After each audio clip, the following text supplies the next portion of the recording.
Hi, Andrew with Evermore Studio. I wanted to get some more experience with mold making and casting. I've been enjoying some other artists' polyhedral dice, and it occurred to me that a big 20-sided chonk would make for good holiday gifts. If you're looking for a tutorial, be aware here that this is my first foray into making dice, silicone molds, and casting in eco-resin. While I spent several months in the past year working on this, I am not a professional dice maker.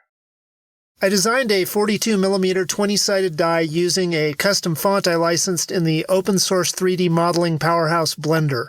It took me an hour or so and came out great. Later, I discovered a freeware program called Dice Maker that I used to recreate the same thing in a few minutes.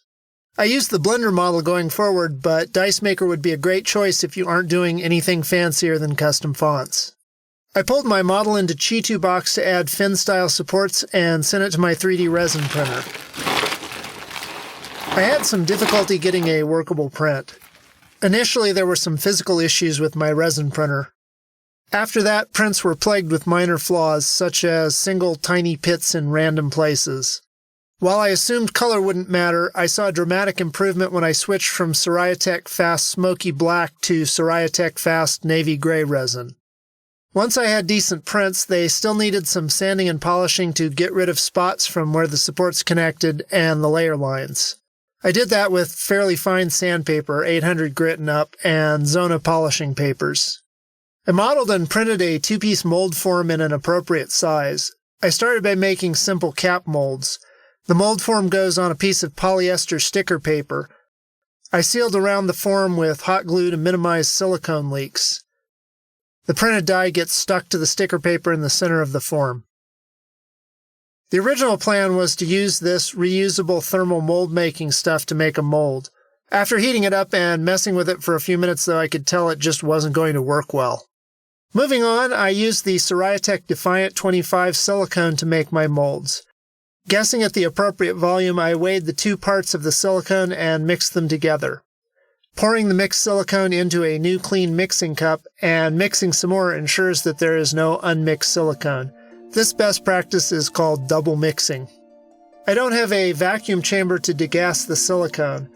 Pouring in a thin stream from a couple feet encourages the bubbles to pop during pouring. I did end up getting a pressure pot for this project, so I put the poured mold under about 50 psi of pressure while the silicone cured as an additional measure to minimize the chances of surface bubbles.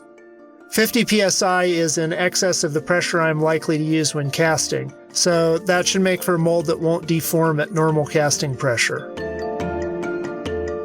After the silicone was fully set, I took the mold out of the pressure pot and out of the mold form.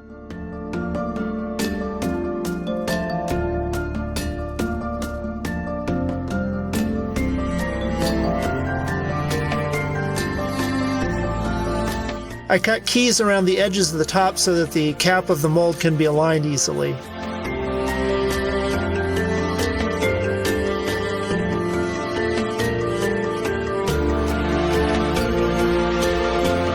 The mold went back into the form flipped over, and I painted a thin layer of petroleum jelly on the top and in the keys to keep the silicone for the cap from sticking.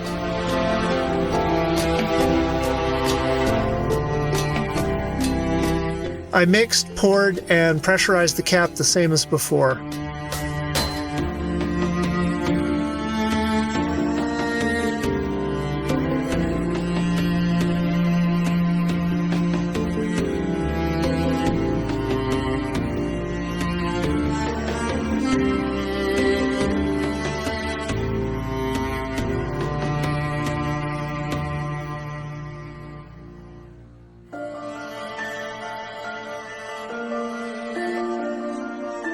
After that was fully cured, I used a cuticle trimmer on the rough edges and washed the mold thoroughly.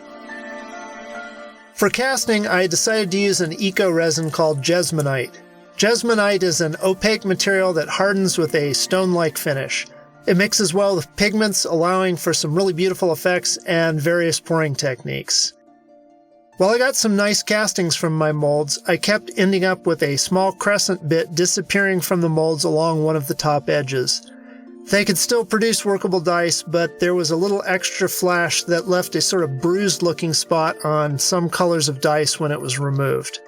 I experimented with various methods of cleaning up castings, including sanding and removing flashing with a craft knife. That works out well much of the time, but in many cases left some ugly blemishes. After a few rounds with that, I had an idea for a possible improvement. I 3D printed a small plate. One side is the same size as one of the faces of my 3D printed die. The edges then sloped to a slightly larger triangle on the other side. I attached that to the die with a strong two-sided tape, then poured a new mold. It took a couple of tries to get the thickness of the plate right. This dramatically increases the effort needed to get the castings out of the mold. If the plate is too thick, it becomes impossible without cutting the mold. That can still work, but it's not optimal.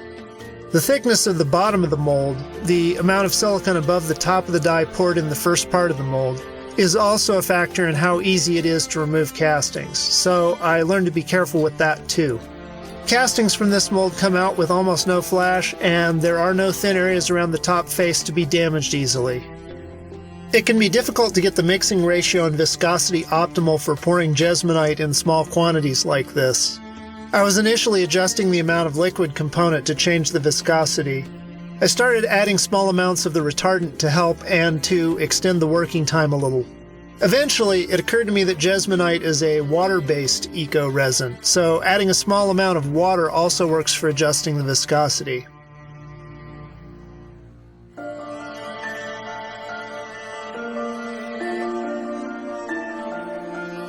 In the days before good cosplay dental prosthetics were readily available, I used to make vampire fangs using dental castings and a temporary kit. Among the equipment left over from that is this ancient dental vibrator for getting bubbles out of castings. I'm using that to help minimize the bubbles in the Jesmonite before pouring it into the mold. I tend to give it a full minute or two of shaking.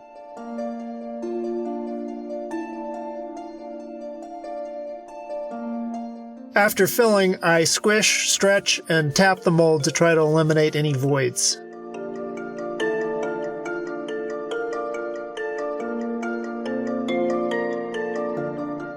Then the mold goes into the pressure pot. This helps compress any remaining air bubbles in the Jesmonite to keep them small and below the surface. I experimented with setting a rock on top of the mold to make sure the top stays well sealed, but it doesn't really seem to make a difference. I'm just mentioning it here because it's in the video.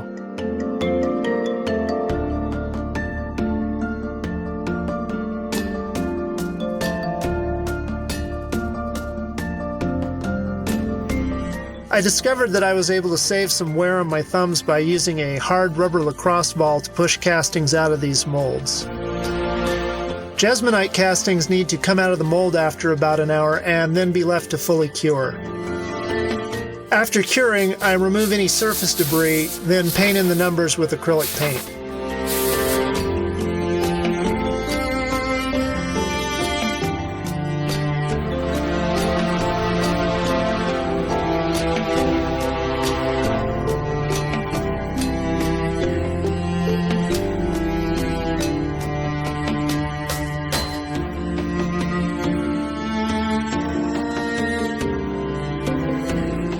When the numbers are completely dry, the whole die gets a coat of beeswax and a quick once-over with a buffer.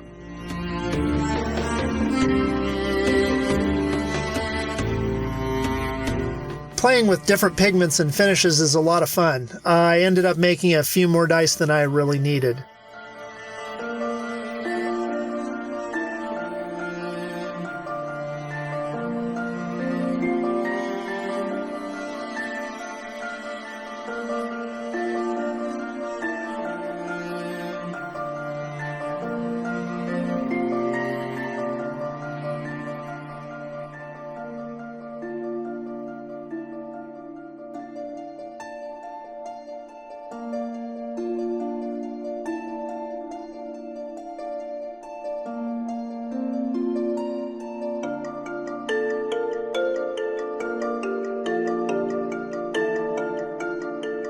Do you make dice? Do you have suggestions for things I could do better? Let me know.